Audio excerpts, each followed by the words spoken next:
Oh, ini air filter. Ini macam kita punya jantung. Jantung lah air filter. Air Kena shock lah jantung dia ni. Ini kalau sumbat dia jadi kereta jadi sumpul-sumpul Oh, macam. faham.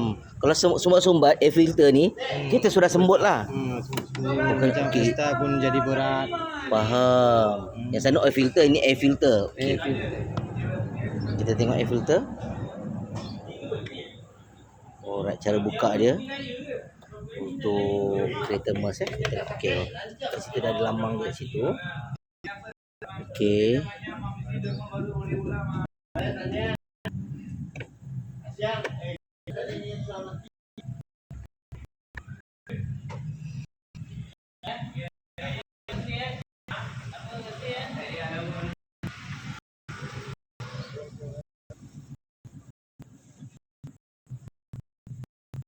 Skru dan skru. Kotak yang jemput kan. Jadi macam pun dia macam semput lah.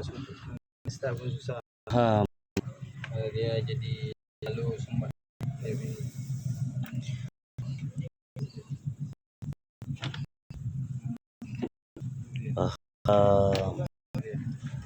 Filter dia dah pernah kau tak pernah orang tengok ni. Mana Susah jadi nama. Oh, nak buka sakit.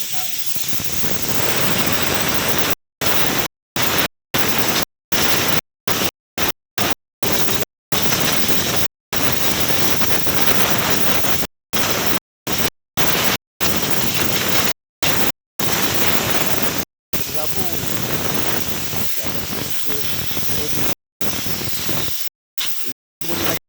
Kereta ya.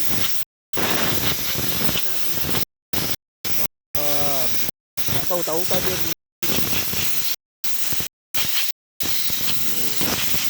Dia.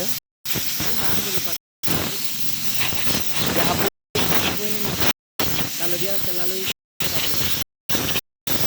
Pakai lagi. Kalau hitam kau tak boleh lah. 3 kali ni servis boleh 3 kali boleh pakai.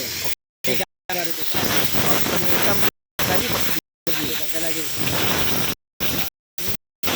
itulah kali keempat dia box. Okey, faham. Tukar dia servis. Okey, faham. Alright. Oh, ni FCC dia. Okay. 4 kali dia macam dia nak dia box lah. Okay. Oh, baik. Pasang macam gitu. Depan. Macam ni ha. Faham. Taruhkan dia. Suruh balik sini loh. Kembali. Faham. Balik. Masuk balik dunia aksesori dia lah. Kita kembali macam biasa. Faham.